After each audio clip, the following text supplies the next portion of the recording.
திருமண வாழ்க்கையில் அடியெடுத்து வைக்கும் விஜய் மல்லி. பொண்ணு கிடைச்சாலும் புதன் கிடைக்காதுன்னு சொல்லுவாங்க. Happy Wednesday. கதைக்களத்தையே மாற்றப் போகும் ஒரு தருணம். ரொம்ப பசிக்குது, ஒரு பண்ணு கூட.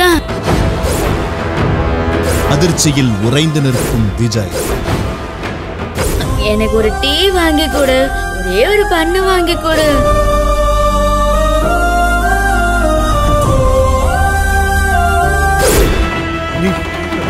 நீ ரேணுகா தானே?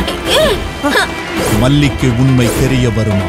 பரபரப்பான திருப்பங்களுடன் மல்லி இன்று இரவு 10:30 மணிக்கு உங்கள் சன் டிவியில்.